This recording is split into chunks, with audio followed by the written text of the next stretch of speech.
Hey guys, what's going on? This is Travis P11 and we are back again. This is a pre-range video, I guess you could say. I'm going to go ahead and take this Smith & Wesson M&P 9 apart and go ahead and clean it. Now, it had been fired by the current owner, Stan, the owner of SS Pawn. Before he loaned it to me, he's loaning me guns from his personal collection to take out to the range and play around with.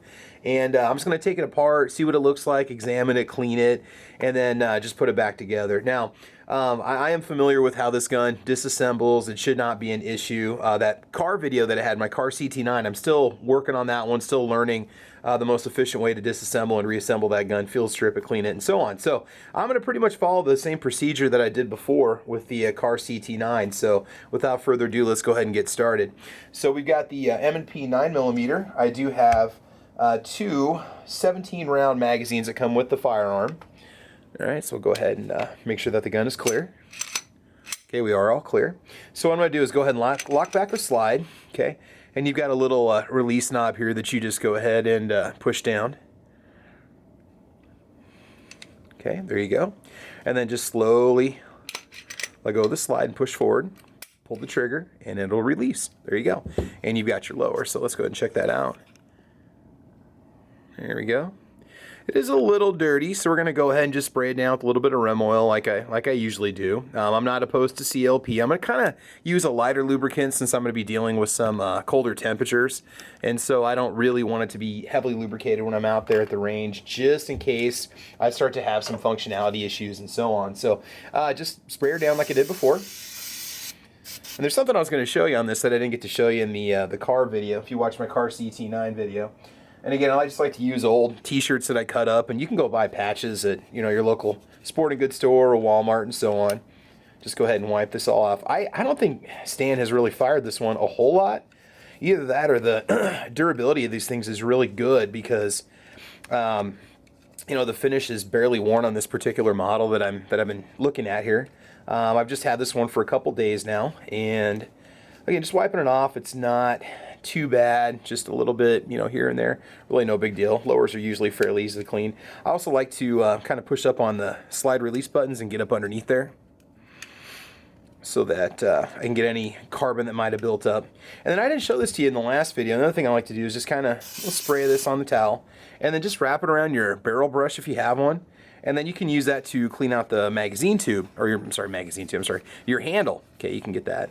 I was watching some lever action gun videos today, so still got my mind thinking about those. And this just kind of gives you a chance to get in there and just kind of get see a little bit of grease that was on there. It was a little dirty, not too bad. So, all right, so we got the lower pretty much where I want it.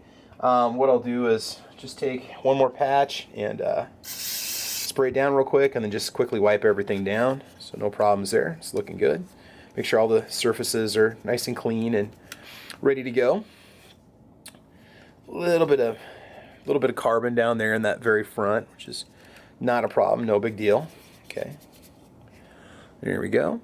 And again, guys, focus issues, I do apologize in my videos. This camera, it's always trying to get a focus, and I know there's some things I need to be doing to keep it in focus. So, all right, slide mechanism, pretty straightforward. If you're familiar with any of your striker fired guns, you've seen this before. Really, no surprises. Looks like we do have a nice steel guide rod there with a spring.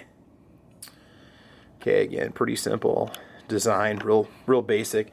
Not a lot of wear and tear inside this one either. So we'll go ahead and just take out that guide rod with that spring. Man, now that is a guide rod and spring they should be putting in the SD9VE. Hello, Smith, are you listening?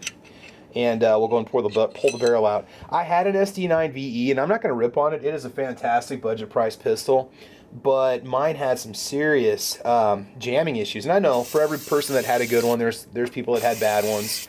And the guide rod was like so flimsy, I could squeeze it and it would flex in my fingers. So I went ahead and bought an aftermarket unit. And I'm not being paid to say this, but I bought a Galloway aftermarket spring rod combo. And that sucker, after that, it was fantastic. So anyway, okay, so this is, what do you call it, a captive spring and guide rod where you can't take the piece apart, which is perfectly fine. All right, barrel, go ahead and spray down the outside with some rim oil. Okay, go ahead and just wipe that off. Again, like I said before, you always want to get all the little nooks and crannies and get all the carbon off of it. This one's really clean. I just thought maybe I should clean it before I take it out to the range and you know, get it all taken care of. Here we go. It's got a nice thick dark finish on it. Bruneton, or I don't know what they call the finish on this one. I probably should have looked up the specs on this gun before I decided to go and do the video on it. Inside the barrel, what I usually do again, little CLP. It'll kind of foam up a little bit and run. Just let it run through the barrel. Gets kind of gross. When it starts coming out of the end, you know you're pretty much good to go to clean it. I do like to just take one of my little copper bore brushes that I have here and just run that through a couple times. That'll break up any carbon fouling that's built up inside the barrel. Get that kind of cleaned off a little bit. Just kind of wipe it off. Okay, then what you can do is just take a simple, you know, you can get almost any kind of firearms cleaning rod that you might have. Again, I just used one that came out of one of the pistols that I bought a while ago. And first patch I usually run down it. Okay, it's just typically going to be dry, just so I can absorb all the crud and stuff that's in there. There we go, that threaded through. But again, you know, you don't have to over lubricate your guns. Do read your instruction manual, because they always do a really good job telling you, you know, how much lubrication you should be running through your guns. Okay, it's not. Let's take a look at it here. Yeah, it looks pretty shiny. Actually, looks really shiny. Okay, it's not bad. Okay, this isn't too disgusting. I could run a few more patches through it, but it's really no problem. So, all right, I think what we'll do is just go ahead and run just a little double patch here that's got some rim oil on it, and we'll call it good. I'm not sponsored by Rim Oil. I've just been using their stuff for about 20 years now, their products. Again, I'm a big fan of CLP, and I do use Hoppy's 9 when I got to do some degreasing, and I also like Powder Blast. I like to use Powder Blast on my barrels for my Milsurp guns, just because you know, sometimes you get some heavy buildup in those, especially when you first buy them and you really got to get them cleaned out. Okay, now we got a nice little light glaze inside the barrel, and so I can live with that. I'm happy with that. Again, this is probably going to be a little blurry for you guys. I apologize, but there we go. Okay, now inside the slide, again, spray a little rim oil. You know, you could use CLP if you want to. It really doesn't make much of a difference. Again, what's most important is that you do, in fact, keep your guns nice and clean, so they're ready to go at all times. You know, there's going to be people that say, well, I clean my guns once every 20 years. Okay, you can do that. Fine, that's cool. Not a problem. I just like to keep mine nice and clean, so I know I'm not going to have any issues due to, you know, carbon fouling or just buildup and so on. Now you got some you know, thin channels in these that are sometimes a little hard to get to. So what I like to do is just take some Q-tips. Initially, just kind of run them in there and just get the crud out of there, because it starts to build up in all those little nooks and crannies. You can get in there behind the striker, get that cleaned out too. There we go. Looks pretty good. Again, making sure you guys are staying in focus here, and you can see the carbon that was just. Again, that was just right behind, just in the little channels here around the striker area. That kind of crud, get that out of there, and then just run your Q-tips, your cotton swabs down the inside of the rails. And don't worry, we're going to get that, you know, nice and lubricated. So if it's dry, it's really not a big deal. Let's see. Yeah, it looks pretty good. I should be able to get a patch just inside the area where the barrel comes through the slide. Let's get that clean. You'd be surprised, you can get quite a bit of buildup in this area too. So there we go. Okay, so that's not bad. One last thing I like to do, just a little shot, clean it right there, and then take your any kind of bore brush you might have, not bore, yeah, bore brush or brass brush, whatever you might have. Just kind of push that up in the front, and then just wipe all that off, and you'll be so amazed at the stuff that comes off of there. You can get behind the extractor with the Q-tip if you need to. Oh, that is just, whew, got some carbon on that one. Excuse me. All right, so just kind of wiping out all over the different areas inside of it. Now, it is very dry inside, so I'm just going to hit this with one last little light patch here. Spray that, and then just wipe out the inside so I know it's good to go. Okay, we'll wipe down the channels here. Again, make sure everything's got a nice thin, light oil coat on it, so nothing catches, nothing drags while you're shooting it. And as you notice, you know, if you shoot your guns a lot, they definitely do break in, and the more you clean them, the easier it is to keep them maintained and clean as time goes on. because you've always got that nice little protective coat that's there to make the grease go away when it needs to.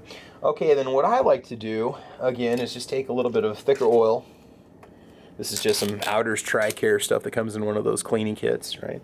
And then just put a little drop of it there. Just let that run down. Put a drop up in the front. It's going to be heavily oiled, and that's okay on these rails. I want to make sure that this this runs well, but the rest of the internals I tend to keep it. Just a light coat of oil is going to be fine. And this is probably gonna run out of the sides and onto the frame and stuff, and that's not a problem. You can always clean that up if you need to. So there we go. It's good to go. All right, so we got that all done. Man, I definitely missed out today. We had we're starting to get into that winter gun show season here in Nebraska, and Stan, the owner of SS Pond, had called me up and asked me if I wanted to go. And I'd been doing some videos today, but I was working on some stuff around the house, and I'm kind of wishing I would have gone. I'm still looking around for some good deals on Mosins. Man, they're really starting to get up in price now. You're looking at it probably around $250 for a basic model before you include shipping, and if you want choice grade or whatever, you got to pay a little bit more. And I like to what I've noticed about the gun shows though is if you got the cash, you can definitely negotiate on the price. But if you don't, I don't know, it seems like the really hard to find deals are just not quite there like they used to be. Not that you shouldn't support your local gun shows, but you really need to watch the prices of things, especially ammo and so on, when you can get some of those deals much better in other places. So anyway, all right, so there we go, guys. That is the basics. Let's go ahead and do a little reassembly here. I always do like to wipe off the tops of the mags and stuff too.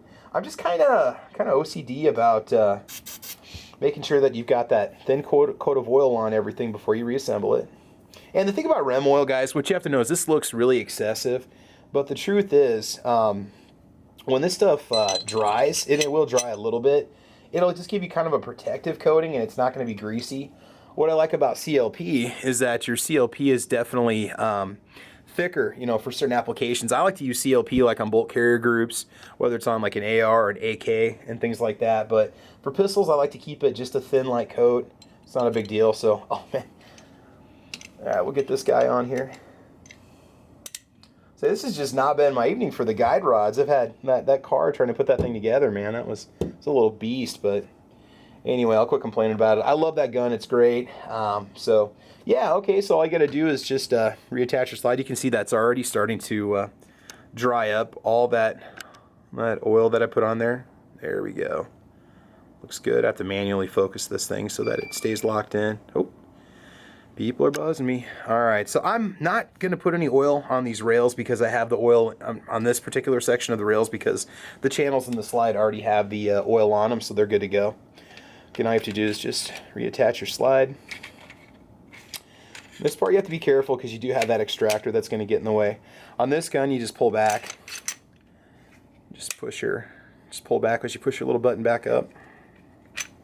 See if I can get this, stop messing it up here. Oop, just about there. Well, apparently we have a little bit of a problem, so. All right.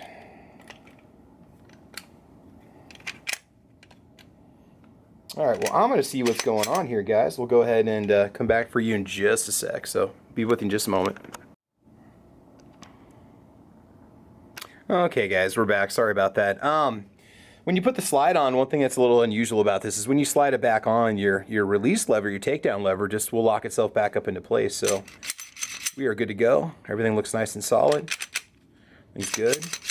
Nice and smooth action.